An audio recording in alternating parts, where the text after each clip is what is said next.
sure this ain't live? Because I'm tired of pretending LeBron isn't an evil man.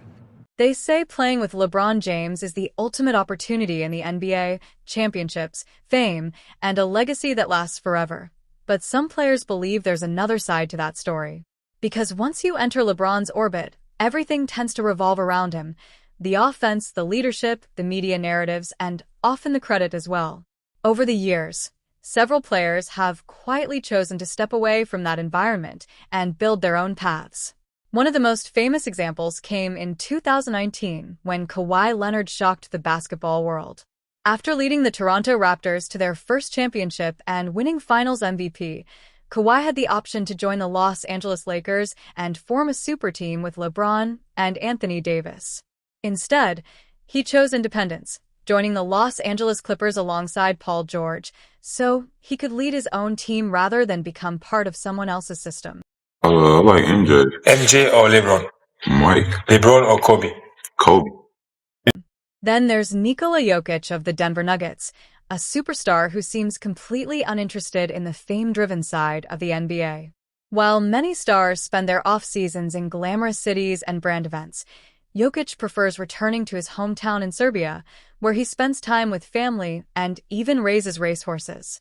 When he won the 2023 championship, his reaction was surprisingly calm, saying the job was done and that he was ready to go home, showing that his life isn't built around the spotlight that often surrounds players like LeBron.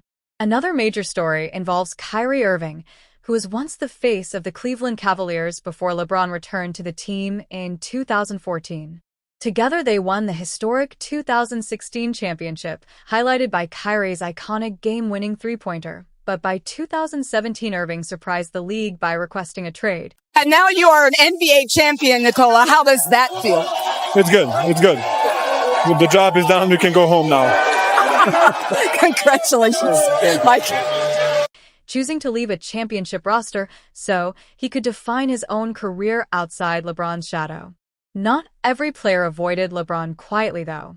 Some challenged him directly on the court, like Draymond Green during the intense rivalry between the Golden State Warriors and the Cavaliers, especially during the dramatic 2016 NBA Finals where emotions and mind games were everywhere.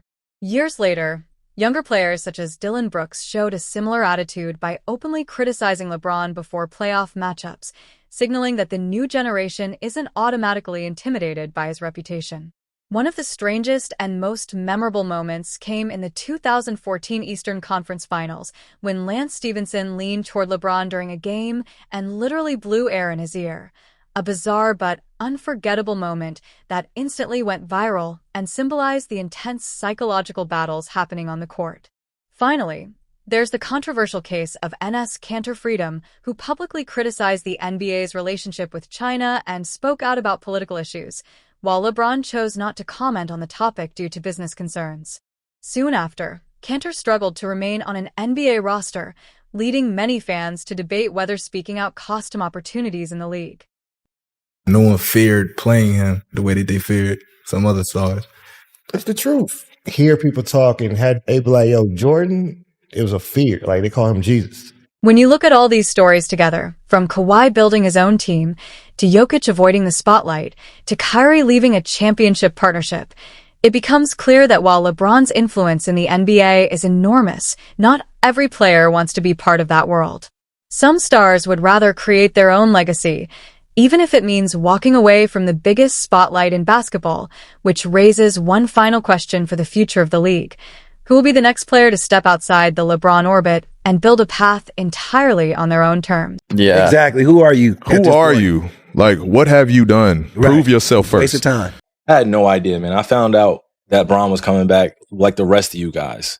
Rest of you guys in the world. I had no inclination. I had no time to prepare. It's not that it was on my bingo card, like, hey, I'm going to spend my career playing with Bron.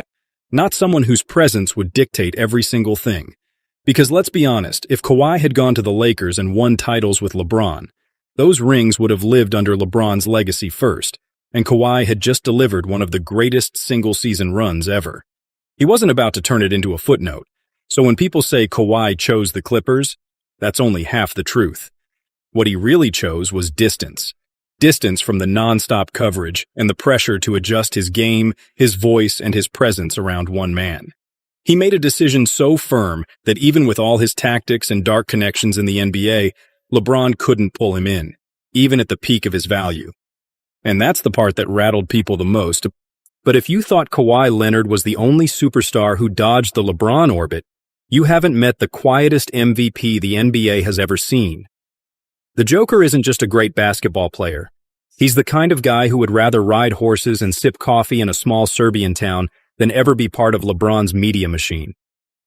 You've probably heard how Luka Doncic has been actively trying to get Jokic to the Lakers. Like, imagine it, Luka and Jokic on the same team. And with the rumors of Giannis also showing interest in the Lakers, on paper, that collaboration would break the league. But here's the twist. Jokic declined totally. In fact, everything about his life suggests he wouldn't touch that situation with a 10-foot pole. And if you're a true Jokic fan, you probably know that while most NBA stars spend their off-seasons in Miami parties, private jets, and brand photo shoots, Jokic retreats to Sombor, Serbia, a town of about 40,000 people, where he trains racehorses, a passion he picked up as a kid and never abandoned. In fact, the dude has 40 to 45 horses back home and talks about them like they are his kids. There was one viral moment that perfectly showed where his heart really was in 2023. Jokic had just won the NBA Finals in 2023, but here was how he reacted. And now you are an NBA champion, Nikola. How does that feel? It's good. It's good. The job is done. You can go home now. Congratulations, Mike. It was almost like he saw winning the championship and playing the game as a whole as something expected, like completing a task. But then, a couple months later, his horse won a race in Serbia, and he literally cried. He sprinted onto the track, hugged the horse and jockey, and celebrated like it was the greatest moment of his life. That's not a guy who is going to wake up one day and think, yeah, I want to be part of Team LeBron. And it goes deeper than horses. Jokic keeps a lifestyle that most superstars would consider alien. He cycles around his town, plays pickup with childhood friends on the outdoor court he helped build, and people in Sombor basically protect his privacy. In fact, they have an unspoken rule when he's around. No photos and no autographs. That's how grounded this dude is. So when the news started floating around about Jokic joining the Lakers, his core fans immediately knew he would actively reject it. His life is structured to protect what's important to him, a world that doesn't need viral trends, weekly media debates, or contract drama. But at the same time, this isn't some shy fanboy thing. Jokic can handle the bright lights. He's a 3-time MVP and a champion, and has beaten LeBron's teams, and has the numbers, the dominance, and the skill to compete with anyone. In fact, in games against the Lakers this year, Jokic averaged better play and had more free throw attempts than the entire Lakers team in one matchup, so he definitely isn't intimidated at all when they're on the same floor. Think about it this way. LeBron's world is a public spectacle. Jokic's world is private passion. One thrives on being in every conversation, while the other thrives on being himself. And when you put them side by side, you can see why someone like Jokic wouldn't want to get caught up in all that mess. But while some guys escape LeBron by disappearing to their hometown and horses, others didn't get to walk away so cleanly. And this next one is about someone who went from being an NBA champion to the public punching bag the minute he stepped into LeBron's world. If you want a perfect example of how the LeBron machine consumes his teammates, look no further than Mario Chalmers. This guy was literally there, hitting clutch threes, running plays, doing everything right, and somehow became the guy everyone blamed when things went wrong. Welcome to the LeBron effect, folks, where only LeBron is untouchable and everyone else gets eaten alive. Chalmers joined the Miami Heat in 2008, right as LeBron and Wade were forming the Big Three era. By 2010, he was in the finals, playing the most pressure-packed role a point guard could play on a LeBron-led squad.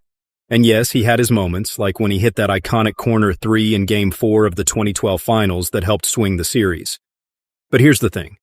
Most people forget. Every time the Heat struggled in a big game, Chalmers' mistakes were blasted everywhere while LeBron got no part of the blame. Go back to the 2011 finals against the Mavericks. Chalmers had some rough shooting nights because he was the guy out there with the ball in pressure moments, but the TV coverage zoomed in on his struggles like he was the problem. Meanwhile, LeBron shot poorly in several games before that, and the headlines said he was adjusting like we were all just supposed to accept that. And it wasn't subtle, because in every big game you could see it happening. From the cameras, to the commentary, and the instant highlight reels, LeBron's